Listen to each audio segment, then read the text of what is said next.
काम करता था जिसका 17 मार्च को किडनी ट्रांसप्लांट हुआ था।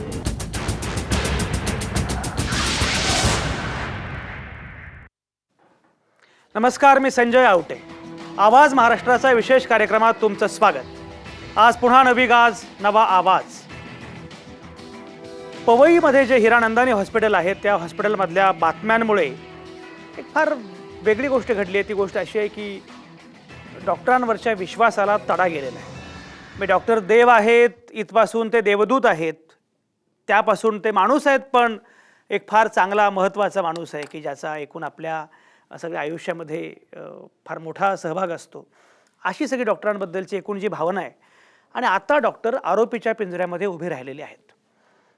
हे काही पहिल्यांदा घडते अशातला भाग नाही, पण हिरानंदानी हॉस्पिटल पवईतलं हे फार महत्त्वाचं प्रख्यात असं हॉस्पिटल आहे. त्याची चेन आहे. इतरत्र सुद्धा हे हॉस्पिटल आहे. तिथल्या काही डॉक्टरांनी स्वतः किडनी रॅकेटमध्ये हे डॉक्टर सहभागी आहेत अशी जेव्हा सुरुवातीला माहिती पुढे आली तेव्हा पहिल्यांदा हॉस्पिटलनं काय केलं असेल तर आमचा काही संबंध नाही, डॉक्टर आपल्या आपल्या स्तरावर काही करत असतील असं करून त्यांना डिसओन करण्याचा प्रयत्न केला. पण नंतर मात्र पोलीस तपासामध्ये लक्षात आलं की हे हॉस्पिटलच करतं आहे. आणि मग आता हॉस्पिटलच्या CEO पासून ते 5 डॉक्टर्स या सगळ्यांना अटक झाली आहे. आणखी 2घांना अटक होईल अशा सगळ्या बातम्या येत आहेत. किडनीचं रॅकेट हा महत्त्वाचा भाग आहे. पण एक बघा, म्हणजे किडनीचं रॅकेट जेव्हा त्याचा पर्दाफाश झाला, डॉक्टर आरोपीच्या पिंजऱ्यामध्ये उभे राहिले, त्यानंतर काही महत्त्वाचे मुद्दे पुढे आले. एक म्हणजे योगायोग असा आहे की परवा दिवशी म्हणजे 13 ऑगस्टला जागतिक अवयवदान दिन आहे. आणि अवयवदानाची चळवळ एकीकडे फार मोठ्या प्रमाणात सुरू आहे. कारण आज अशी अवस्था आहे की एकट्या महाराष्ट्रामध्ये 4000 लोकांना मूत्रपिंड म्हणजे किडनी हवी आहे आणि किडनी मिळत नाही. एक तर वाढलेलं आयुष्य, बदललेली जीवनशैली, अनेक कारणामुळे मूत्रपिंड निकामी होतं. मग पुन्हा किडनी पाहिजे, तर किडनी मिळत नाही. 4000 लोकांना अद्यापही मिळत नाही. ते प्रतीक्षेमध्ये आहेत. अशावेळी प्रत्यारोपण, अवयवदान या गोष्टी अतिशय महत्त्वाच्या आहेत. आणि त्याच वेळी किडनी रॅकेट की जे डॉक्टरांनीच केलेलं आहे ते पुढे आलेलं आहे. म्हणजे मूत्रपिंडासाठी पैसे घेणं, अगदी 50 लाख 1 कोटी वगैरे असे पैसे घ्यायचे मूत्रपिंडासाठी आणि मग ते अवैध मार्गांनी त्याचं प्रत्यारोपण करायचं, हे एका प्रख्यात हॉस्पिटलमध्ये सुरू आहे. त्यामुळे जो मुद्दा पुढे आलेला आहे तो मुद्दा असा आहे की एकूणच आपण अनेकदा खाजगीकरणाविषयी बोलत असतो, पण अख्खी आरोग्य व्यवस्था त्याचं खाजगीकरण झालेलं आहे आणि हे खाजगीकरण अनियंत्रित आहे. या खाजगी रुग्णालयांवर अंकुश कसा ठेवायचा हा पहिला भाग आहे. दुसरं म्हणजे एकीकडे या अवयवदानाच्या अनुषंगानं कायद्यामध्ये दुरुस्ती करणं अपेक्षित होतं. कारण नातलगांकडून अवयव घेता येतो असं जेव्हा म्हटलं गेलं तेव्हा नातलग ही व्याख्या व्यापक केली, त्या व्याख्येचा दुरुपयोग करण्याचा प्रयत्न झाला. पण एकूण कायद्याच्या कक्षेमध्ये आजही हा विषय नीटपणे बसलेला नाही आहे. त्याचं काय करायचं हा दुसरा भाग आहे.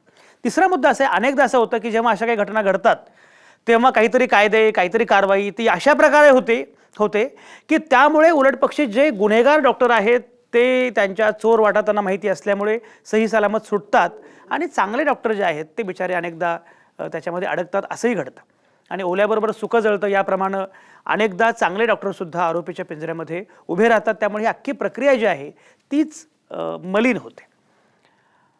अशा वेळी एकूण डॉक्टरांचं काय चाललं आहे, खाजगी रुग्णालयांवर अंकुश कसा ठेवायचा, अवयवदानाची चळवळ जी आहे ती वाढली पाहिजे, पण हे भलतंसलतं घडता कामा नये, या सगळ्या मुद्द्यांचा, इव्हन सरकारी आरोग्य व्यवस्था त्याचं काय करायचं, या सगळ्या मुद्द्यांचा उहापोह करणं फार आवश्यक आहे. आणि आजची चर्चा त्यासाठीच आहे. अवयवदानाच्या पूर्वसंध्येला, अवयवदान दिनाच्या पूर्वसंध्येला जी घटना घडलेली आहे, जी घटना उघडकीस आलेली आहे आणि आता सगळीकडे जे काही चाललं आहे, म्हणजे डॉक्टर सगळे अस्वस्थ आहेत. कारण त्यांचं म्हणणं असं आहे की या 2-4 डॉक्टरांमुळे अख्खी आमची जमात बदनाम होते आणि आता काहीतरी कडक कारवाई झाली तर त्यामुळे अवयवदानाची जी चळवळ आहे त्यालाच तडा बसू शकतो. ही सगळी चर्चा आहे. आणि ही चर्चा करण्यासाठी आपल्यासोबत नेहमीप्रमाणे आहेत नामवंत पाहुणे. मी मुद्दाम बोलवलं आहे, पुण्यामध्ये वैद्यकीय चळवळीतले कार्यकर्ते आहेत, लेखक आहेत, डॉक्टर अरुण गद्रे यांना.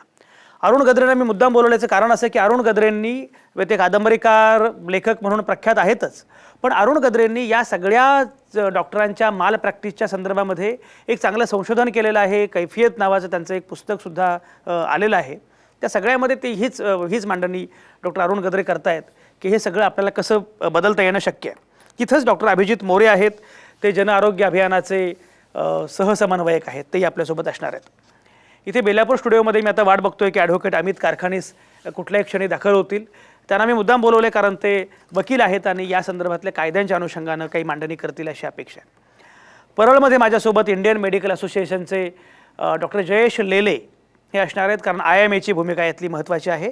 आणि अवयव प्रत्यारोपण समिती जी आहे मराठवाड्यातली, त्या विभागीय समितीचे अध्यक्ष असणारे डॉक्टर सुधीर कुलकर्णी हे आपल्यासोबत असणार आहेत.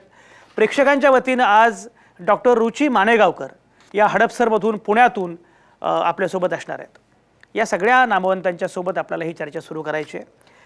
डॉक्टरच आरोपीच्या पिंजऱ्यात आणि डॉक्टरांच्या टोळीपासून रुग्णांना वाचवायचं कसं, खाजगी रुग्णालयांवर अंकुश कसा ठेवायचा. अगदी सुरुवातीला मी जातोय डॉक्टर अरुण गद्रेंकडं. डॉक्टर अरुण गद्रे, जरा या विषयाचा आवाका आम्हाला समजावून सांगा, मग आपण पुढे चर्चा सुरू करू. विषयाचा आवाका म्हणजे हा हे काही ही जी घटना आहे ती गुन्हेगारी घटना आहे. कारण हे म्हणजे एखाद्या एक्सप्रेस हायवेवरनं मी जातो आहे आणि दरोडेखोरांनी घेरलं आहे आणि माझ्याकडून लूट केलेली आहे. म्हणजे ही पूर्णपणे क्रिमिनल गुन्हेगारी कृत्य आहे, अत्यंत निषेधार्ह कृत्य आहे. मी याला जास्त मेडिकल माल प्रॅक्टिस असं नाही म्हणणार. त्याचं कारण ही काही अशी रूढ प्रॅक्टिस नाही आहे. हे असे आणि गंमत अशी आहे की आज आपण खाजगी रुग्णालयांवर नियंत्रण कधी हा प्रश्न आहे. गंमत अशी आहे की अवयवदानाचा कायदा हा खूप चांगल्या पद्धतीने प्रभावी पद्धतीने तयार केला गेला आहे. आता त्याचं त्या कायद्याचं नियंत्रण कसं करायचं, त्याच्यात काय पायवाटा निघाल्या, त्याच्यात एवढी मोठी चेन जर असेल, एवढ्या संख्येने जर ही प्रत्यारोपणं होत असतील अशी बेकायदेशीर, तर मग काय करायचं. म्हणजे हा एक मोठा प्रश्न आहे. म्हणजे आपण कधी कधी काय म्हणतो की कायदा आणला पाहिजे, आपण म्हटलं पाहिजे की अकाउंटेबिलिटी केली पाहिजे.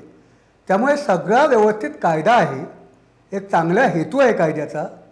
अनेक डॉक्टर आणि हॉस्पिटल तो पाळत आहेत, पण ॲट द सेम टाईम अशा पद्धतीच्या फाटी शोधून अनेक गैरव्यवहार चालू आहेत आणि क्रिमिनल ॲक्टिव्हिटी चालू आहेत. आणि या सगळ्या ज्या डॉक्टरांनी या क्रिमिनल ॲक्टिव्हिटींना साथ दिलेली आहे त्यांचा तीव्र निषेध मी सर्व डॉक्टरांच्या वतीने इथे नोंदवतो. आणि ह्याच्यापुढे आपल्याला लक्षात घ्यायला लागणार आहे की मुळात अवयवदानाची गरज का पडते. ती ह्या मोठ्या हॉस्पिटलमध्येच अशी रॅकेट का चालतात.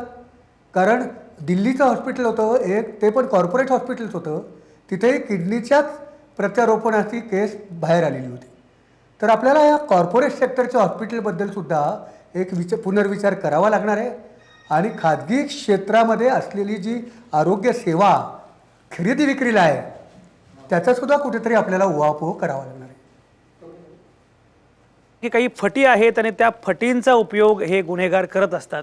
मुळामध्ये ही घटना अपवादात्मक आहे, सुटी आहे, ती सगळ्या डॉक्टरांची आहे असं मानायचं कारण नाही, हा नियम नाही हे मान्य केलं क्षणभर. तरीसुद्धा एवढ्या मोठ्या रुग्णालयामध्ये या प्रकारचं रॅकेट चालू शकतं, याचा अर्थ खाजगी रुग्णालयांची, एकूण रुग्णालयांची अवस्था काय आहे, तिथे आणखी काय काय चालत असेल याचा अंदाज येऊ शकतो. त्यामुळे हे प्रकरण फार गंभीर आहे. तुम्ही ज्या फटींचा उल्लेख केला, डॉक्टर सुधीर कुलकर्णी आत्ता आपल्यासोबत आहेत. ते मराठवाड्यामध्ये विभागीय प्रत्यारोपण समितीचे अध्यक्ष आहेत. डॉक्टर सुधीर कुलकर्णी, मला सांगा की मुळामध्ये या प्रकारच्या ज्या गोष्टी घडतात, ज्या फटींचा उल्लेख झाला, तुम्ही आता या प्रत्यारोपण समितीचेच प्रमुख आहात, त्यामुळे तुम्हाला नीटपणे माहिती असणार आहे. कुठल्या फटी असतात, काय नक्की घडतं.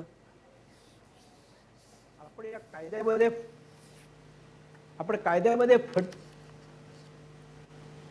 डॉक्टर सुधीर बोलत राहा.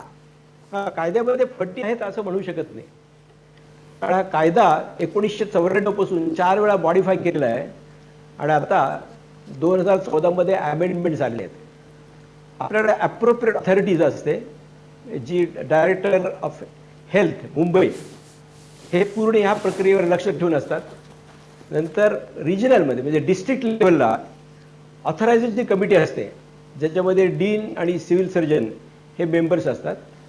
आणि हॉस्पिटल बेस्ड जी कमिटी असते त्याच्यामध्ये हॉस्पिटलचे CEO, त्याचप्रमाणे एक लिगल ॲडवायझर आणि 2 तज्ज्ञ, ही अशी एक कमिटी असते जी हे ऑर्गन ट्रान्सप्लांट लिगल आहे की नाही हे पाहत असतं. त्यामुळे याच्यामध्ये लॉमध्ये कुठेही फटी नाही आहेत, पण डॉक्युमेंट्स जे आहेत, जे डॉक्युमेंट्स दिले जातात त्याच्यामध्ये मॅलाफाईड इंटेन्शनने ते चेंज केले जातात. आता ही आजची हिरानंदनाची केस जर पाहिली तर तिच्यामध्ये जी ती पत्नी दाखवली गेलेली आहे, तिची पत्नी आहे हे पूर्ण डॉक्युमेंट्स फोर्ज केलेले आहेत. आणि त्यामुळे जर फोर्ज डॉक्युमेंटवर विश्वास ठेवून जर त्या हॉस्पिटलला त्याला परमिशन दिली तर त्याला आपण तो न्यायातला किंवा कायद्यातली फट म्हणू शकत नाही.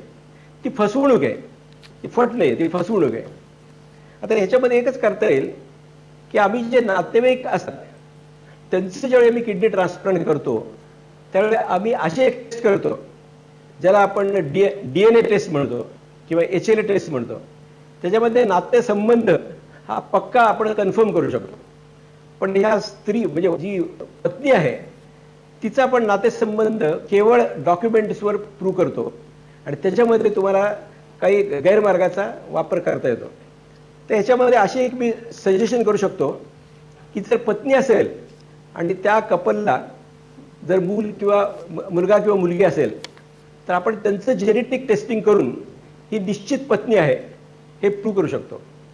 पण ज्या कपलला मूल नाही त्यांच्यामध्ये आपण जेनेटिक टेस्टिंग करू शकत नाही आणि त्यामुळे ते नातं एस्टॅब्लिश करणं फार अवघड आहे. बरोबर बरोबर, हा मुद्दा महत्त्वाचा आहे. डॉक्टर जयेश लेले, तुम्ही IMAच्या वतीने इथे आलेले आहात आणि या सगळ्या प्रकरणामध्ये IMA फारच अस्वस्थ आहे अशा त्या सगळ्यांच्या प्रतिक्रियांवरून लक्षात येते. एक तर IMAची प्रतिमा मलिन होते या सगळ्या निमित्तानं, हा व्यवसाय मलिन होतो आणि त्याचवेळी त्याच्यामुळे काही चुकीचे पायंडे पण पडतात. कारण जर डॉक्टर या कायद्याच्या किंवा बाकी धाकाच्या भीतीनं फार सावध राहायला लागले तर अनेकदा खूप चांगल्या गोष्टी ज्या होऊ शकतात त्या पण होणार नाहीत. कारण मुळामध्ये धोका पत्करणं हे डॉक्टरांसाठी आवश्यकच असतं. पण असं जे घडतं याच्यामुळे सगळ्याच गोष्टी मागे जातात आणि आपण काही मैल मागे जातो, असं काही डॉक्टर जयेश लेले वाटतं का? IMAची एकूण या सगळ्या संदर्भातली काय भूमिका आहे?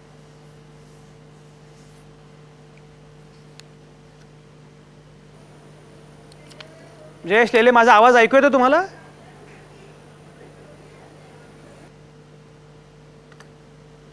जयेश लेले, तुम्हाला माझा आवाज ऐकू येतोय?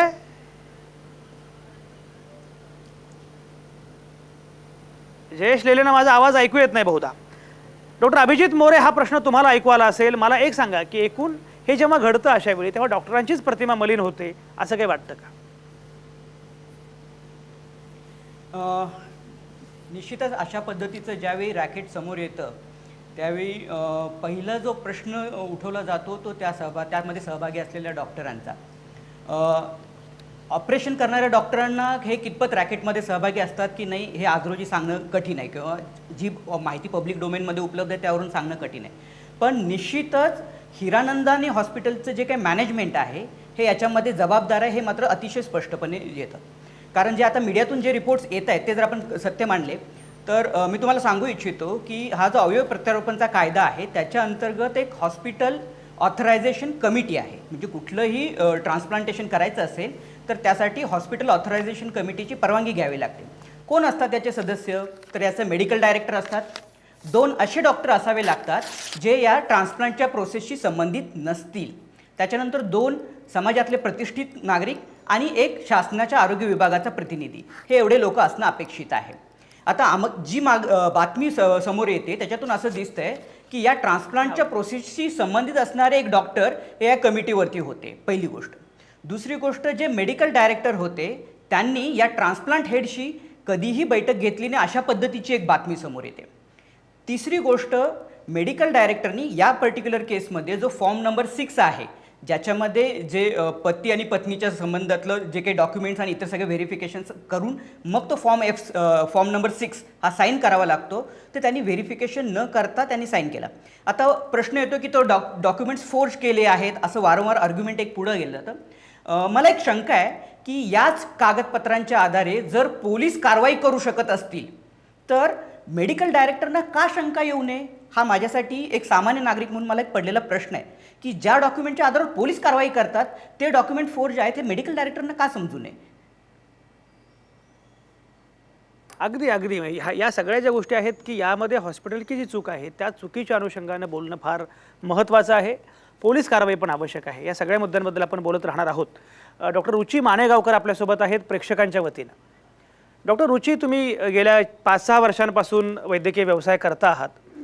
अशा घटना जेव्हा घडतात तेव्हा डॉक्टर जे आहेत त्या डॉक्टरांची प्रतिमा मलिन होते, याचा तरुण व्यावसायिकांना काही फटका बसतो, तोटा होतो. तुम्ही एकूण हे सगळं प्रकरण फॉलो करता आहात, कसं बघताय, काय म्हणणं आहे? मुळात सध्या सगळ्यात वाढीला लागलेले पेशंट म्हणजे दर 3-4 दिवसांनंतर कोणीतरी एक पेशंट येतो. तो दुसऱ्या कुठल्या तरी डॉक्टरांचा पेशंट येतो आणि तो मला विचारतो की हे रिपोर्ट मी या डॉक्टरांकडे केलेत, त्यांनी मला ही ट्रीटमेंट दिलेली आहे, ही ट्रीटमेंट योग्य आहे का हे तुम्ही तपासून मला सांगा, मी तुमची फी काय असेल ती फी देईन. किंवा एखादं ऑपरेशन मला करायला सांगितलंय तर ते ऑपरेशन करण्याची खरंच गरज आहे का, शिवाय ते याच डॉक्टरांकडे केलं पाहिजे का आणि त्यांनी सांगितलेला खर्चही योग्य आहे का हेही मला सांगा. हे दर्शवतं की या वेळेला पेशंटचा विश्वास डॉक्टरांवरचा किती खालावलाय. पूर्वी आपण पाहायचो की डॉक्टरांनी एखादी ट्रीटमेंट सांगितली ती देवाचं वाक्य असायचं, पेशंट डोळे झाकून ती ट्रीटमेंट आणि पेपरचे पाणी फॉलो करायचे. हल्ली असं होत नाही. शिवाय हे सगळं करत असताना पेशंट फॅमिली हिस्ट्री पूर्ण सांगत नाहीत, जुने आजार लपवतात आणि स्वतःच्या मनाने काही औषधं घेतली असतील तर तीही लपवतात. म्हणजे आपण ट्रीटमेंट करायची कशाच्या आधारावरती, आणि आपण ज्या पेशंटला ट्रीटमेंट दिली आहे तो दुसऱ्या डॉक्टरांकडे जाऊन असंच विचारत नाही कशावरून. अगदी खरं आहे, अगदी खरं आहे. हा मुद्दा अतिशय महत्त्वाचा आहे. डॉक्टर रुची मानेगावकर, तुम्ही जे सांगता आहात, मुळामध्ये जेव्हा ज्या काळामध्ये डॉक्टरांना देव मानलं जात होतं त्या काळातही डॉक्टर देव कधीच नव्हते आणि देव कोणीच नसतं खरं म्हणजे. उलट पक्षी आपण हाच विचार कायम केला पाहिजे की कुठल्याही याच्या अनुषंगानं सजगपणे, त्यामुळे सर्वसामान्य रुग्णसुद्धा अधिक सजग असणं हे फार महत्त्वाचं आहे. 3 मुद्द्यांबद्दल मला पुढच्या भागामध्ये चर्चा करायची. पहिलं म्हणजे आता हिरानंदानीतल्या या डॉक्टरांवर काय गुन्हा दाखल झाला पाहिजे, काय कारवाई झाली पाहिजे, हा पहिला मुद्दा आहे. दुसरं म्हणजे कायद्याच्या अनुषंगानं काय करता येणं शक्य आहे.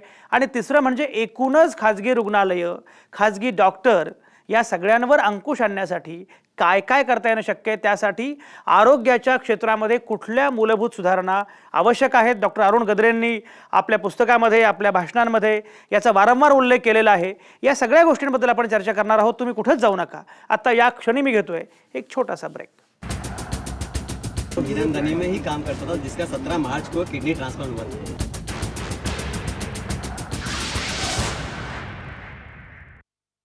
तुमचं पुन्हा एकदा स्वागत. खाजगी रुग्णालयांवर नियंत्रण कसं ठेवणार हा महत्त्वाचा मुद्दा आहे. आणि ज्या पद्धतीनं आरोपीच्या पिंजऱ्यामध्ये डॉक्टर उभे आहेत, ज्या प्रकारचं किडनी रॅकेट त्याचा पर्दाफाश झाला आहे आणि डॉक्टर रुग्ण या सगळ्या संबंधांना धक्का बसला आहेच, पण त्यापेक्षाही आणखी फार मोठ्या गोष्टी घडलेल्या आहेत. त्यामुळे या सगळ्याचा साकल्यानं विचार करावा लागणार आहे. मगाशी मी म्हटलं की IMAला सुद्धा आपली भूमिका मांडावी लागणार आहे. डॉक्टर तुकाराम जमाले आपल्यासोबत आहेत IMAच्या वतीनं.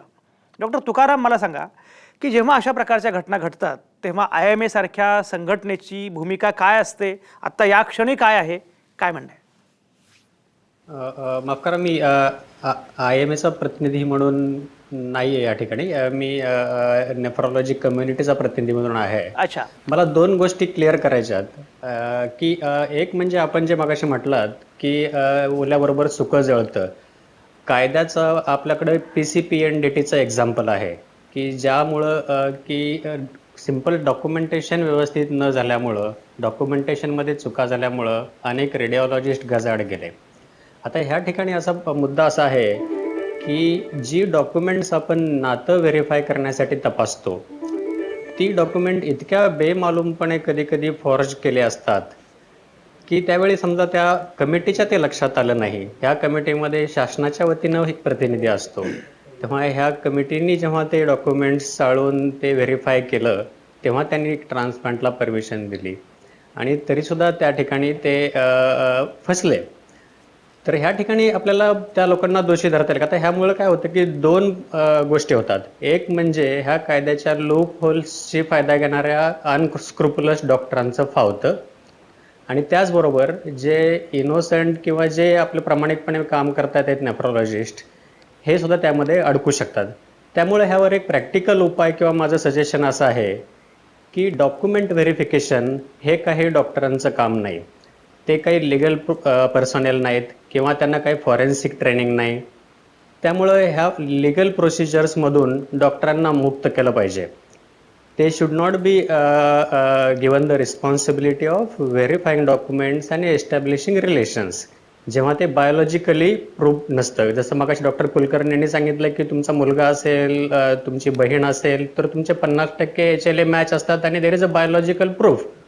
पण जेव्हा हजबंड वाईफ असतं त्यावेळी there is no biological proof आणि आपण फक्त डॉक्युमेंट्सवर रिलाय करतो. तेव्हा अशा केसेसमध्ये डॉक्टरांना ती नातं एस्टॅब्लिश करण्याची जबाबदारी आपण दिली नाही पाहिजे. आणि ह्यासाठी एक वेगळे पर्सनल जे लिगल असतील, पोलीस असतील किंवा जे इन्व्हेस्टिगेटिव्ह एजन्सीजमध्ये काम करणारे लोक असतील, ह्यांना जर इन्व्हॉल्व केलं तर हे असे प्रकार टळतील. आणि डॉक्टरांमध्ये जे भीतीचं वातावरण आहे की बाबा उद्या मी एक ट्रान्सप्लांट केलं हजबंड वाईफचं आणि 1 वर्षानंतर जर कोणी आलं आणि सांगितलं की नाही हे तर हजबंड वाईफ नाही आहेत, तेव्हा मी जेलमध्ये जायची भीती मला आहे. त्यामुळे सगळ्या नेफ्रोलॉजी कम्युनिटीमध्ये किंवा मूत्रपिंड प्रत्यारोपण करणाऱ्या डॉक्टरांमध्ये अशा प्रकारची भीतीची भावना सुद्धा ह्यामुळं पसरत आहे. त्यामुळे आपल्याला कायद्यामध्ये अशी तरतूद केली पाहिजे की हे लिगल डॉक्युमेंट व्हेरिफिकेशन जेव्हा biological proof is not there, it should be left to the non medical appropriate authority.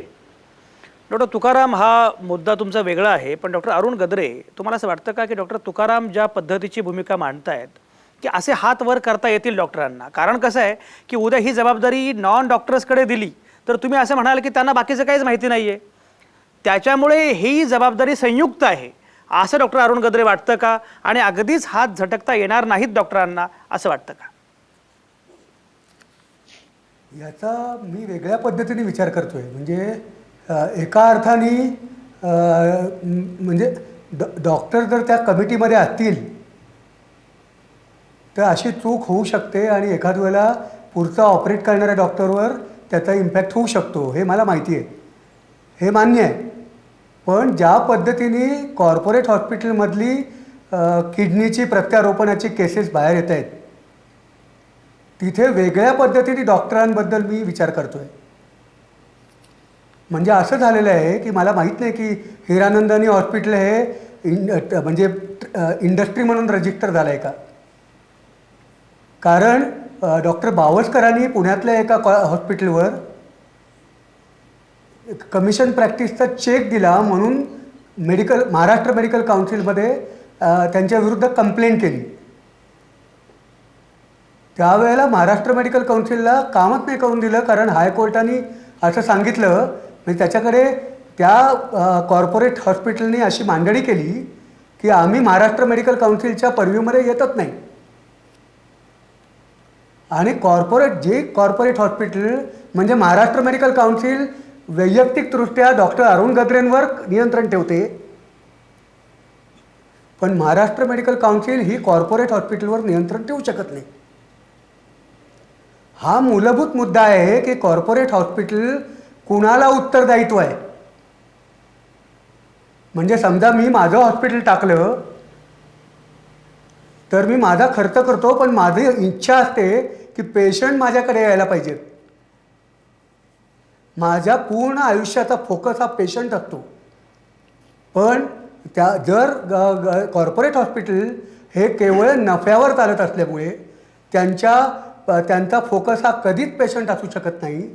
आणि मग परिस्थिती अशी होते की ते वातावरण आहे कॉर्पोरेट हॉस्पिटल, बिग मल्टीपेशंट हॉस्पिटल, जिथे जास्त करून प्रत्यारोपणं घडतात, त्या वातावरणाचा आपल्याला विचार करावा लागेल. कारण मग तिथे अशी परिस्थिती आहे की या हॉस्पिटलमध्ये टार्गेट दिली जात आहेत. म्हणजे डॉक्टर गौतम मिस्त्री या कार्डिओलॉजिस्टचं मी कलकत्त्याला मुलाखत घेतली. त्यांचं नाव जाहीरपणे सांगण्याची परमिशन त्यांनी मला दिली आहे.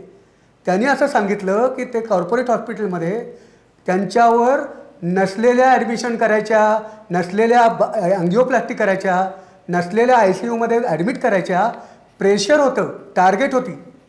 मग आता असं जर टार्गेट ह्या कॉर्पोरेट हॉस्पिटलमध्ये असतात बऱ्याच कॉर्पोरेट हॉस्पिटलमध्ये, तर मग हे वातावरण जर निर्माण झालं असेल तर त्याच्यामध्ये काम करणारे डॉक्टर हे त्यातले कामगार आहेत, कठपुतळे आहेत. डॉक्टर अरुण गद्रे, तुम्ही वेगळ्याच विषयाला तोंड फोडलेलं आहे. अगदी माझा प्रश्न असा आहे, बोला की ते तरी डॉक्टर काय करतील? बरोबर, तुम्ही वेगळ्याच विषयाला तोंड फोडलंय. होणारे डॉक्टर आणि हा मुद्दा अतिशय डॉक्टर तुकाराम याच्यावर बोललं पाहिजे. कारण तुम्ही मगाशी म्हटलात की सगळे डॉक्टर घाबरलेले आहेत, त्यांना चिंता वाटते आहे. डॉक्टर तुकाराम, तुमच्याकडेच येतोय मी, तुमच्याकडेच येतोय. तर सगळे डॉक्टर घाबरलेले आहेत हे तुम्ही म्हणतात, हे अगदी बरोबर आहे. पण एक लक्षात घ्या, तुम्ही तुकाराम आहात, सगळे डॉक्टर काही तुकाराम नसतात. पण महत्त्वाचा भाग याच्यामध्ये असा आहे की अरुण गद्रे जे म्हणतायत ते जास्त गंभीर आहे की डॉक्टर मेडिकल काउन्सिलच्या कक्षेमध्ये आहेत, पण हॉस्पिटल मात्र त्या कक्षेमध्ये नाही आहेत. तुमच्या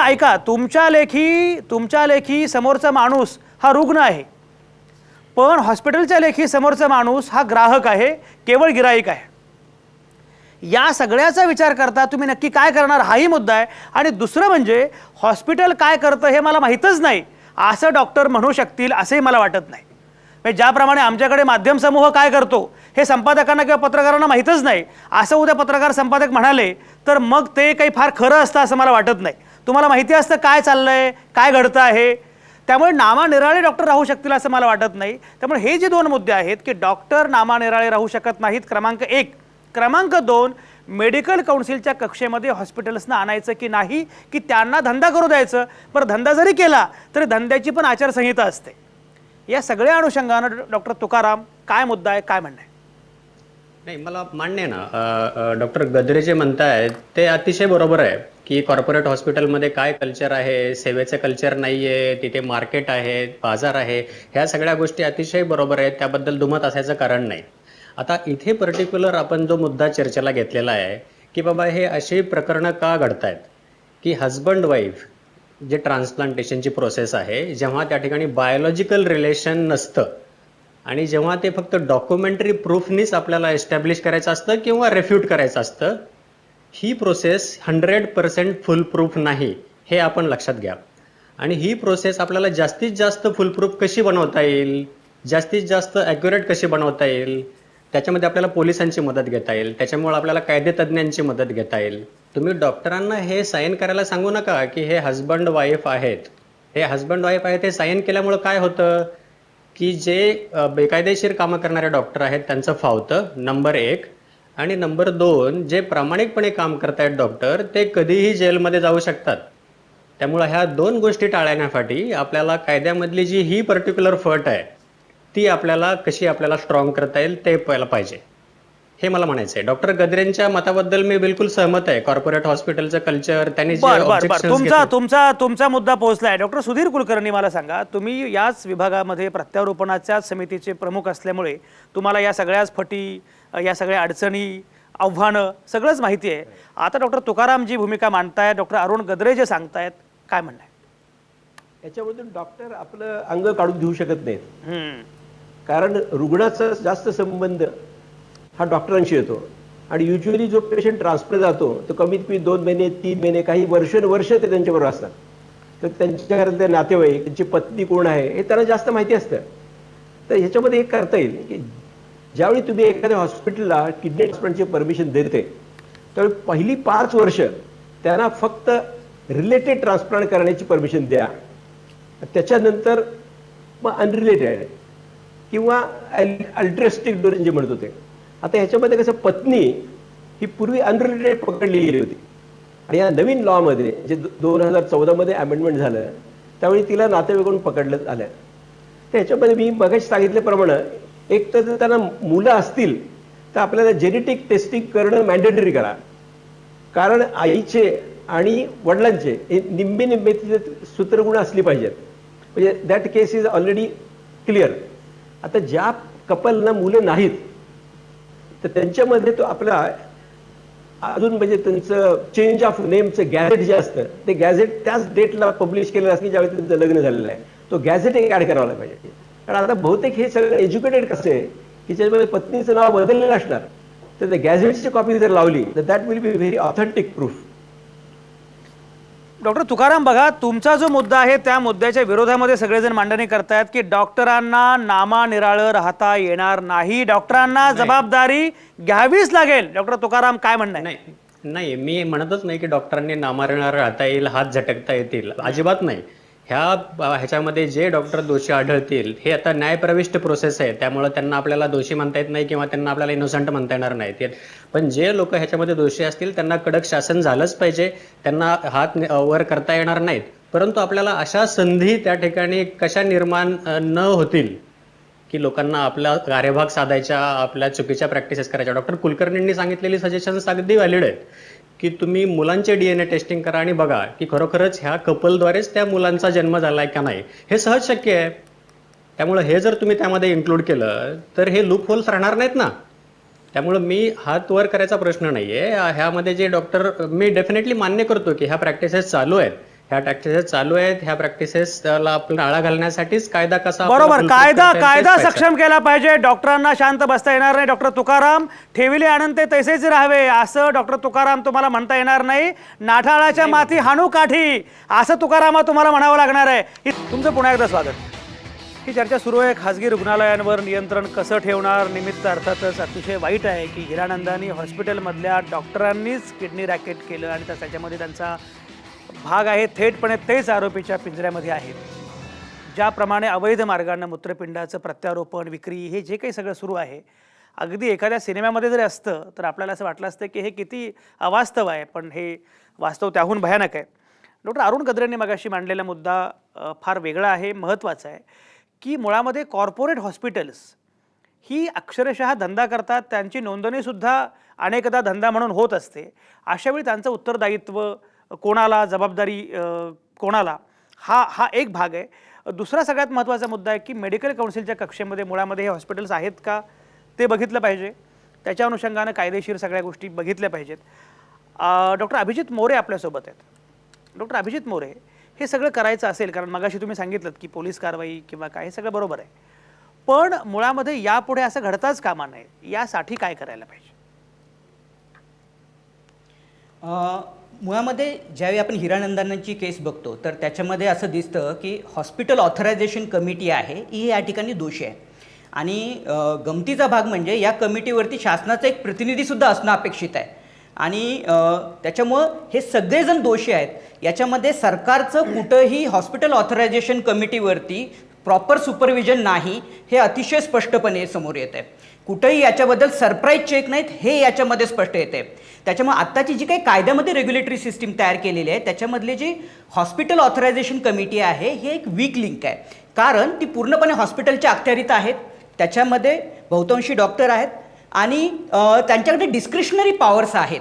आणि त्याच्यामुळं मला असं वाटतं की थोडंसं मॅनिप्युलेशनला स्कोप आहे. मला वाटतं की त्याच्यामुळे ही जी हॉस्पिटल ऑथरायझेशनची लिंक आहे याच्यावरती सरकारने अधिक वचक ठेवायला पाहिजे, अधिक सरप्राईज चेक्स करायला पाहिजेत. आणि त्याची त्यांनी असं एक निकष ठेवला की 25 ट्रान्सप्लांट जर एखादं हॉस्पिटल करत असेल तर त्यांना आम्ही अशा पद्धतीची कमिटी चालवायला मदत करू. तर हा 25 आकडा आला कुठून आणि तो नक्की योग्य आहे का याच्याबद्दल सुद्धा चर्चा होण्याची गरज आहे. हा झाला ऑर्गन ट्रान्सप्लांटेशन ॲक्टच्या बद्दल. पण मला अजून एका मुद्द्याकडे आपलं लक्ष वेधायचं आहे, जे आपला आजचा विषय आहे की खाजगी रुग्णालयांवर नियंत्रण येणार कसं. तर अनेक हॉस्पिटल्समध्ये आपल्याला माहिती आहे की अनावश्यक तपासण्या केल्या जातात, अनावश्यक ऑपरेशन्स केली जातात, औषधं त्याच हॉस्पिटलच्या मेडिकलमधून घ्यायची सक्ती केली जाते, पेशंटचे बऱ्याचदा कन्सेंट घेतले जात नाहीत. अशा पद्धतीच्या अनेक वेगवेगळ्या तक्रारी पुढे येतात. स्टेंट जो आहे तो हॉस्पिटलला कमी किमतीमध्ये मिळतो आणि रुग्णांना प्रचंड महागड्या किमतीमध्ये विकला जातो, त्याच्यामधून नफेखोरी केली जाते. तर अशा पद्धतीचे सगळे जे मुद्दे आहेत, ह्या मुद्द्यांना जर आपल्याला आळा घालायचा असेल तर महाराष्ट्रामध्ये महाराष्ट्र क्लिनिकल एस्टॅब्लिशमेंट ॲक्ट नावाचा कायदा होणं गरजेचं आहे. या कायदा बनवण्यासाठी गेल्या सरकारच्या कालावधीमध्ये एक समिती नेमण्यात आली होती. महाराष्ट्र मेडिकल काउन्सिलचे जे तत्कालीन अध्यक्ष आहेत किशोर तावरी, त्यांच्या अध्यक्षतेखाली समिती तयार झाली. त्याच्यामध्ये अनेक डॉक्टर्स होते, सरकारी अधिकारी होते आणि शिवाय जनआरोग्य अभियानचे एक प्रतिनिधी होते. यांच्या आपसातल्या चर्चेतून हा कायदा बनला. लीगल डिपार्टमेंटने याला क्लिअरन्स दिलेला आहे. याच्यामध्ये सगळ्यात महत्त्वाचं म्हणजे रुग्ण हक्कांची सनद आहे. मला वाटतं की भारतामध्ये छत्तीसगड राज्य वगळता कुठंही अशा पद्धतीचा कायदा नाही. त्या दृष्टीने जर हा कायदा महाराष्ट्रामध्ये आला तर ते खऱ्या अर्थानं पुरोगामी पाऊल ठरणार आहे. पण हा आत्ता कायदा कॅबिनेटची संमती मिळण्यासाठी वाट बघतोय. यावर्षीचं जे बजेटचं अधिवेशन झालं होतं त्यावेळी राज्यपालांनी त्यांच्या अभिभाषणामध्ये अशा पद्धतीचा कायदा आणण्याचं आश्वासन दिलं होतं. तर मला असं वाटतं की याच्याबद्दल आता आपल्याला सरकारला जाब विचारायची गरज आहे की हा डॉक्टर, सरकारी अधिकारी आणि सामाजिक कार्यकर्ते यांच्या एकत्रित येऊन जो कायदा बनलेला आहे तो कायदा महाराष्ट्रामध्ये का मांडला जात नाही विधिमंडळापुढे. रुग्ण हक्काचा कायदा का येत नाही. हॉस्पिटलवर नियंत्रण ठेवण्यासाठी त्यांचे दर ट्रान्सपरंटपणे लोकांच्या पुढे मांडण्यासाठीच्या अनेक चांगल्या तरतुदी या कायद्यामध्ये हा कायदा का आणला जात नाही हा प्रश्न विचारण्याची खऱ्या अर्थाने गरज आहे. डॉक्टर मला वाटतं सुधीर कुलकर्णींना काहीतरी बोलायचं होतं, कारण त्यांनी हात वर केला, म्हणजे डॉक्टरांनी मगाशी हात वर केले अशा अर्थानं नाही, त्यांनी बोट वर केलं. डॉक्टर सुधीर कुलकर्णी बोला, काय काय म्हणणं आहे बोला. हे जी ट्रान्सप्लांट सर्जरी आहे, किडनी म्हणा, लिव्हर म्हणा, हार्ट, याची एक मोनोपोली झालेली आहे.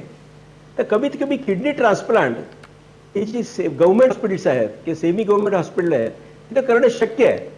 कारण आता राजीव गांधीमध्ये जवळजवळ राजीव गांधी किंवा आता महात्मा फुले योजना जी होईल त्याच्यामध्ये जवळजवळ पूर्ण खर्च हा तेवढ्या ह्याच्यामध्ये किडनी ट्रान्सप्लांट होऊ शकतं.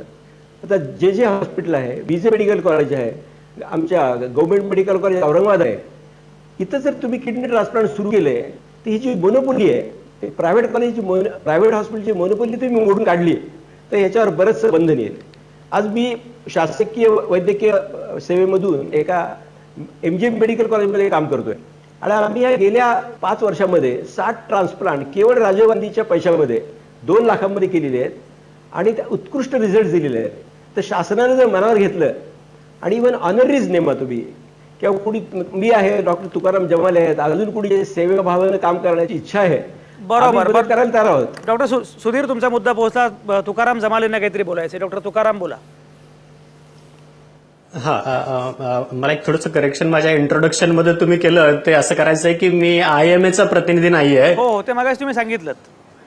मी KM हॉस्पिटलमध्ये नेफ्रोलॉजिस्ट आहे. तर मी पब्लिक सेक्टरमध्ये काम करणारा नेफ्रोलॉजिस्ट आहे, हे मला तुम्हाला पहिल्यांदा सांगायचं आहे. आता SG कुलकर्णी सरांनी जे सांगितलं तो खूप महत्वाचा मुद्दा आहे की ह्या प्रॅक्टिसेस वाढण्याचं एक महत्वाचं कारण असं आहे की गव्हर्नमेंट इन्स्टिट्यूटची कपॅसिटी आणि गव्हर्नमेंट इन्स्टिट्यूटचं इन्फ्रास्ट्रक्चर दिवसागणिक सबळ होण्याऐवजी वीक होत चाललेलं आहे. त्यामुळं पॅरलली ग्रोथ ह्या कॉर्पोरेट सेक्टर्सची आणि खासगी क्षेत्राची होत आहे. त्यामुळं आपल्याला कसं ह्या ठिकाणी कपॅसिटी बिल्डिंग करता येईल, जी वाढती डिमांड आहे. आता आता 600 ट्रान्सप्लांट KM हॉस्पिटलमध्ये केलेले आहेत, ते अतिशय महत्वाचं आहे त्यांनी सांगितल्याप्रमाणे. बरोबर. आणि दुसरं असं की म्हणजे लॉ मधल्या लूपहोल्स आपल्याला बुडवण्यासाठी की बाबा लिगल आणि पोलीस ह्यांची मदत घेतली पाहिजे जेव्हा बायोलॉजिकल रिलेशन नसतं, जेणेकरून आपल्याला नेफ्रोलॉजिस्ट किंवा युरोलॉजिस्टवर त्याची रिस्पॉन्सिबिलिटी राहणार नाही आणि त्यामुळे अनस्क्रुपुलस डॉक्टरचं फावणार नाही आणि इनोसंट डॉक्टर त्यामध्ये अडचणीत येणार नाहीत. तुकाराम जमालेंचा हा मुद्दा अतिशय महत्त्वाचा आहे. डॉक्टर अरुण गद्रे आणि डॉक्टर अभिजित मोरे यांचा या विषयातला अगदी अभ्यास मोठा आहे, कारण सार्वजनिक व्यवस्था सक्षम कशी करायची याच्यावरच ते प्रामुख्याने काम करतात. त्यांच्याकडे मी जाणार आहे. डॉक्टर रुची मानेगावकर मागापासून आपल्यासोबत आहेत, त्या प्रेक्षक आहेत आणि डॉक्टर पण आहेत. रुची मानेगावकर, एक बघा, म्हणजे कॉर्पोरेट हॉस्पिटल्सना दोष देताना अनेकदा असं लक्षात येतं की कॉर्पोरेट हॉस्पिटलचं रॅकेट ज्या लोकांसोबत आहे त्यामध्ये पर्सनल कन्सल्टंट्स किंवा प्रायव्हेट प्रॅक्टिशनर अनेक असतात. तर हे सगळं जे रॅकेट आहे, या रॅकेटच्या अनुषंगानं काही गंभीरपणे केलं पाहिजे आणि त्यासाठीची आचारसंहिता नीटपणे त्याची अंमलबजावणी झाली पाहिजे असं वाटतं का? मुळात मगाशी डॉक्टर गद्रेंनी जे मुद्दे मांडले त्याच्यामध्ये मला एक मुद्दा ऍड करायचा आहे. त्यांनी मांडलेल्या मुद्द्यांमध्ये एक मुद्दा असा राहून गेलाय की 100% फायद्याला जबाबदार ही कॉर्पोरेट इंडस्ट्री असते. म्हणजे आपण जे पैसे भरतो त्यापैकी प्रत्यक्ष ऑपरेशन करणाऱ्या डॉक्टरांना आपल्या बिलाच्या 10 ते 15% रक्कम फक्त दिली जाते आणि बाकी हा संपूर्णपणे फायदा हा त्या हॉस्पिटलचा असतो. आणि जेव्हा अशी एखादी केस घडते तेव्हा मात्र नाव त्या डॉक्टरचं पुढं केलं जातं, जबाबदारी त्याच्यावर ढकलली जाते. आता एखाद्या डॉक्टरचं नाव जर तुम्ही इंडस्ट्रीमधल्या जर सांगितलं टीव्हीवरती, सतत दाखवत राहिलात तर त्या डॉक्टरचं आयुष्य, त्याचं करिअर बर्बाद होतं. पण ज्या इंडस्ट्रीमुळे हे सगळं घडतं त्याच्या हुजची नावं कुणीही मीडियावरती दाखवत नाही. शिवाय ही जी केस असते ती वर्षानुवर्ष पेंडिंग राहते, ती नीट लढवली जात नाही, ती तडीला नेली जात नाही. त्यामुळे ज्यांच्यामुळे हे सगळं घडलं त्यांना काही शिक्षा होत नाही. बळीचा बकरा म्हणून सॉफ्ट टार्गेट फक्त डॉक्टर पुढे केला जातो आणि त्याचं आयुष्य बर्बाद होतं. तर ह्याच्यावर आधी नियंत्रण हवं. अरुण गद्रे, मला सांगा, या सगळ्या मुद्द्यांवर तुम्ही बोलणार आहातच. डॉक्टर रुची मानेगावकरांनी आत्ता जो मुद्दा मांडला आहे त्याच्या अनुषंगानं त्याला फक्त एक माझा मुद्दा असा आहे की खरंच समजा एखाद्या उद्योजकानं हॉस्पिटल सुरू केलं तरीसुद्धा त्या उद्योजकाचे अनेक उद्योग असतात, त्यामुळे त्या प्रत्येक हॉस्पिटलवर नियंत्रण तो काही रोज उठून बघणार नाही आहे. त्यामुळे जो एक्झिक्युटिव्ह इन्चार्ज आहे त्यांना जबाबदारी घेतलीच पाहिजे. मी मगाशी उल्लेख ज्याप्रमाणे केला की आमच्याकडे संपादक हा त्या सगळ्या PRB नुसार याला जबाबदार असतो. तर ती जबाबदारी घेतलीच पाहिजे ना, की जर मी एक्झिक्युटिव्ह इन्चार्ज आहे, त्यामुळे मला असं वाटतं की हे सुद्धा डॉक्टरांची पुन्हा पळवाटच आहे का, या सगळ्या अंगानं पण बोला आणि सार्वजनिक व्यवस्था सक्षम करण्याच्या अनुषंगानं जो मुद्दा आहे त्याबद्दलही बोला. मी त्याच्यावर असं माझ्या 78 डॉक्टरांचे जे इंटरव्ह्यू घेतले हो त्याच्यामध्ये तुम्ही जे CEO म्हणताय, हो CEO म्हणताय ते मॅनेजमेंटमधली पोरं असतात ती, आणि त्यांना फक्त नफा आणि चार्ट एवढंच माहिती असतं. म्हणजे एका कॉर्पोरेट हॉस्पिटलमधल्या एका न्यूरोसर्जननी मला असं सांगितलं की त्याला, तो आता सिनियर न्यूरोसर्जन आहे आणि हा CEO अगदी पोरगेलेसा नुकताच मॅनेजमेंट इन्स्टिट्यूटमधून पास होऊन फायनान्स वगैरे सेक्शनचा, त्यांनी त्याला विचारलं की या रुटीन चेकमध्ये तुम्हाला चांगलं किडनीमध्ये किडनी स्टोन दिसत होता आणि तुम्ही त्या पेशंटला जाऊन कसं दिलं. तर तो म्हणला अहो पण तो इतका बारीक होता की मी त्याला सांगितलं काही काळजी करू नको तू जा. तर त्यांनी सांगितलं नाही सर, तुम्ही लाख रुपयाचा रेव्हेन्यू घालवला आहे. तेव्हा त्या युरोसर्जननी त्याला सांगितलं तू तुझा रेव्हेन्यू सांभाळ, मी चाललो. ही मुलाखत मला दिलेली आहे. माझा म्हणायचा उद्देश असा आहे, तुम्ही ॲज ए CEO म्हणता हे सगळे बिझनेस पर्सन आहे. त्याच्या पुढे जाऊन मी असं म्हणेन, आता राजीव गांधी योजनेचं हे निघालं, चांगली योजना आहे आणि पब्लिक हॉस्पिटलमध्ये गरिबाची किडनी ट्रान्सप्लांट होऊ शकते. पण त्याच्याबद्दल पब्लिक आत्ता डॉक्टर तुकाराम यांनी जे सांगितलं की पब्लिक हॉस्पिटल मारली जात आहे, याला आम्ही पॅसिव्ह प्रायव्हेटायझेशन म्हणतो. म्हणजे मुद्दाम इतकी वाईट अवस्था करा की लोकांना इलाज नाही म्हणून ते खाजगीमध्ये जातील आणि टर्शियरी केअरसाठी कॉर्पोरेटमध्ये जातील. म्हणजे तुम्हाला मी सांगतो, मी जेव्हा शिकत होतो तेव्हा सेंट जॉर्ज हॉस्पिटलमध्ये माजी मुख्यमंत्री वसंतदादा पाटील ॲडमिट व्हायचे. हो असं सेंट जॉर्ज हॉस्पिटलचं स्टेटस होतं. पण आता कोण मंत्री जे हॉस्पिटलमध्ये ॲडमिट होईल. म्हणजे मला म्हणायचं आहे असं की जी धोरणं आहेत ती सगळी प्रायव्हेट धार्जिनी धोरणं आहेत. त्यामुळे झालं आहे काय की 80% OPD आणि 60% IPD ही आता प्रायव्हेटमध्ये जात आहे. 3.5 कोटी लोक दरवर्षी घरदार विकून ते दारिद्र्य रेषेखाली जात आहेत आणि सरकार मात्र अजून पब्लिक प्रायव्हेट पार्टनरशिपचा घोषणा करत आहे. दुसरीकडे आता एक लक्षात घ्या, किडनी का फेल होते, डायबेटीस असतो, हायपरटेन्शन असतं. मग तुम्ही राजीव गांधी योजनेमध्ये तुम्ही काय म्हणता की आम्ही तुमचं किडनी ट्रान्सप्लांट फ्री करतो, पण ते कशाच्या कॉस्टवर होतं. पब्लिक हॉस्पिटलमध्ये, रुरल हॉस्पिटलमध्ये औषधं नाहीत, प्रायमरी हॉस्पिटलमध्ये औषधं नाहीत, डायबेटीसची ट्रीटमेंट होणार नाही. जी किडनी फेल व्हायला नको ती आपण फेल होऊन देतो आणि मग धावपळ करतो. या सगळ्यात आपला आरोग्य क्षेत्रातला जो मूर्खपणा आहे, जो अजिबात पेशंटवर केंद्रित नसून केवळ प्रायव्हेट सेक्टरवर केंद्रित आहे, त्याला बदलण्याची अत्यंत गरज आहे. हा मुद्दा डॉक्टर अरुण गद्रेंचा महत्त्वाचा आहे. पण फक्त मी एवढंच सांगतो की हिरानंदानीचे CEO हे 60 उलटलेले गृहस्थ आहेत आणि बऱ्यापैकी या व्यवसायातले, या सगळ्या उद्योगातले चांगले जाणकार अनुभवी असे गृहस्थ आहेत. त्यामुळे ते काही मॅनेजमेंटचा पोऱ्या म्हणून असं करता येणार नाही. त्यांना जबाबदार मानलंच पाहिजे, याच्यामध्ये काही शंका नाही. ॲडव्होकेट अमित कारखानीस वकील आहेत, कायद्याचे अभ्यासक आहेत, ते आत्ता आपल्यासोबत आलेले आहेत. वकील असल्यामुळे ते अगदी उशिरा आले. मला असं वाटलं की मला फोन करून ते पुढची तारीख मागतात की काय, पण त्यांनी पुढची तारीख न मागता याच तारखेला उशिरा का असेल आलेले आहेत. अमित कारखानीस आपला वेळ संपत आला आहे. पण आत्ता आम्ही मगाशी चर्चा करत होतो आणि सगळे डॉक्टर असं म्हणतायत की कायद्याच्या अनुषंगानं काही विचार केला पाहिजे. डॉक्टर अरुण गद्रे म्हणाले कायद्यामध्ये फटी आहेत. डॉक्टर तुकाराम असं म्हणाले की केवळ डॉक्टरांना जबाबदार मानून चालणार नाही, त्यासाठी बाकी, कारण दस्तावेजांचं हे सगळं जे काही परीक्षण आहे ते डॉक्टरांना करता येणं शक्य नाही, बाकीचे पण लोक असले पाहिजेत. अशा प्रकारची काही भूमिका डॉक्टर मांडतायत. ॲडव्होकेट कारखानीस तुम्ही कसं बघताय? सर्वात पहिला मुद्दा मी असं सांगू इच्छितो की कायद्यामध्ये जरूर म्हणजे हे म्हणणं बरोबर आहे की कायद्यामध्ये कुठेतरी अनॉमलीज आणि लूपहोल्स नक्कीच आहेत. मी म्हणतो ते तर सगळ्याच कायद्यांमध्ये असतात. कुठचाही कायदा असा नाही आहे की ज्याच्यामध्ये लूपहोल्स नाही आहेत. फॉर दॅट मॅटर कुठचाही कायदा तुम्ही बनवूच शकत नाही की जो लूपहोल रहित असू शकतो. ते लूपहोल आपण शोधतोच प्रत्येक वेळेला. म्हणून मुद्दा तो नाही आहे. मुद्दा हा आहे की डॉक्टरांनी काय काम करावं. आता ह्या केसमध्ये जो मुद्दा इमर्ज होतोय सगळ्या डिस्कशन्समधनं, त्याच्यामधनं असं दिसतंय की डॉक्टरांचं असं म्हणणं आहे की आम्हाला मेडिकल जबाबदारी द्यावी, आम्हाला ऑपरेशनची जबाबदारी द्यावी, ट्रीटमेंटची जबाबदारी द्यावी. पेपरवर्क जे आहे ते एका ऑथरायझेशन कमिटीकडे असतं.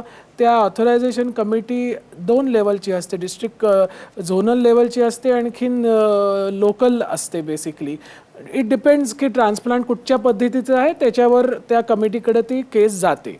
आता डॉक्युमेंट स्क्रुटिनी कोणी करायची हा एक मुद्दा नंबर 1 आहे. दुसरा मुद्दा असा आहे की त्या डॉक्युमेंट्सची ऑथेंटिसिटी कोणी बघायची. म्हणजे आज मेडिकल प्रॅक्टिसमध्ये MBBSच्या प्रशिक्षणामध्ये डॉक्युमेंट फॉर्जरी कशी ओळखण्याचं शिक्षण दिलं जातं का एखाद्या डॉक्टरला, किंवा फॉर दॅट मॅटर पोलिसांना सुद्धा जेव्हा एखादं डॉक्युमेंट फॉर्जरीची केस होते किंवा फॉर्जरीची केस जेव्हा होते तेव्हा पोलीससुद्धा हँडरायटिंग एक्सपर्टची मदत घेतात किंवा फोरेन्सिक लॅबची मदत घेतात. त्यांनासुद्धा शिक्षण दिलं जातं का की एखाद्याला हे एक्सपर्टचं काम आहे. तर आता ह्या केसमध्ये जी डॉक्युमेंट्स दिली गेली होती ती डॉक्युमेंट्स एवढ्या चांगल्या पद्धतीने म्हणा किंवा इमॅक्युलेटली परफेक्ट पद्धतीने मॅन्युप्युलेट केली होती की ती साधारण नजरेला म्हणजे मलासुद्धा ती बघितली असती तर कळलं नसतं की ही डॉक्युमेंट फॉर्ज्ड आहेत का जेन्युइन आहेत. तर हे कोणी करायचं काम, म्हणजे हा एक मोठा मुद्दा आहे. आणि त्याच्याकरता कुठेतरी गव्हर्नमेंटची गाईडलाईन म्हणा किंवा एक SOP म्हणा हे आणणं फार गरजेचं आहे. याच्यामध्ये रोल्सची क्लॅरिटी असणं फार महत्त्वाचं आहे की डॉक्टरनी काय करावं, नेफ्रॉलॉजिस्टनी काय करावं, युरोलॉजिस्टनी काय करावं, ऑथरायझेशन कमिटीनी काय करावं, डायरेक्टर ऑफ हेल्थ सर्व्हिसेसचा काय रोल आहे, या सगळ्याला क्लॅरिटी पाहिजे. आज डॉक्टरांचं असं म्हणणं आहे की आम्ही शस्त्रक्रिया करू, ट्रान्सप्लांट करू का पेपरवर्क करू.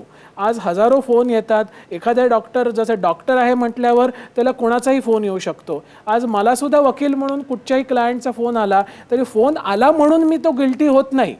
त्याच्यामुळे ह्याच्यामध्ये इन्व्हेस्टिगेशन चालू आहे पोलिसांचं. मी आत्ता ह्या खटकेला या केसविषयी काही जास्त बोलू इच्छित नाही, कारण काय पोलीस इन्व्हेस्टिगेट करतात, त्यांना त्यांचं काम करू द्यात. पण ह्याच्यामधनं एक मोठा मुद्दा माझ्या दृष्टीने असा आहे की जबाबदारी कोणाची आहे हे ठरवणं फार गरजेचं आहे. डॉक्युमेंट स्क्रुटिनी हा डॉक्टरांचा एक्सपर्टी नव्हे. आणि ह्या केसमध्ये जे डॉक्युमेंट्स ज्या बेसेसवर ज्या लेवलची फॉर्जरी झालेली आहे ती एवढ्या हाय लेवलची आहे की ती फक्त एखाद्या एक्सपर्टलाच समजू शकली असती. म्हणजे त्यामुळे अगदी अमित कारखानेस माझा वेळ संपला आहे. तुमचा मुद्दा पोहोचला, पण हा मुद्दा अतिशय महत्त्वाचा आहे. त्यामुळे डॉक्टर तुकारामांची बाजू फार भक्कम झालेली आहे. हा मुद्दा खराच आहे की शेवटी रोल प्ले किंवा कोणी काय बघायचं हे महत्त्वाचं आहे. आणि डॉक्युमेंट्सच्या अनुषंगानं ती जबाबदारी डॉक्टरांवर देऊन चालणार नाही, कारण फोरेन्सिक सायन्सच्या अनुषंगानं सुद्धा डॉक्टरांना तेवढी माहिती असते असं नाही. आपल्या CID मालिकेमध्ये डॉक्टर साळुंखेंसारखा एखादा डॉक्टर असतो की ज्याला फोरेन्सिकमधलं फार कळतं, बाकी प्रत्येकाला काही समजत नाही. पण एकूण या सगळ्या संदर्भामध्ये आपण फार सजग असलं पाहिजे, कारण घडलेली घटना अत्यंत गंभीर आहे. त्यामुळे याचा विचार सगळ्या स्तरांवर करणं आवश्यक आहे. डॉक्टर आणि वकील, कायदेतज्ञ या सगळ्यांनी मिळून याच्याबद्दल विचार केला पाहिजे. पण त्याचवेळी रुग्णांनी सुद्धा तेवढं सजग असणं हे फार आवश्यक आहे. त्यामुळे ही चर्चा अतिशय महत्त्वाची होती. सगळ्याच नामवंतांचे मनापासून आभार. पुन्हा भेटूया उद्या रात्री 8 वाजता. तुमच्या आतल्या आवाजासह पाहत आणि ऐकत रहा आवाज महाराष्ट्राचा. हीरानंदानी में ही काम करता था, जिसका 17 मार्च को किडनी ट्रांसप्लांट हुआ था.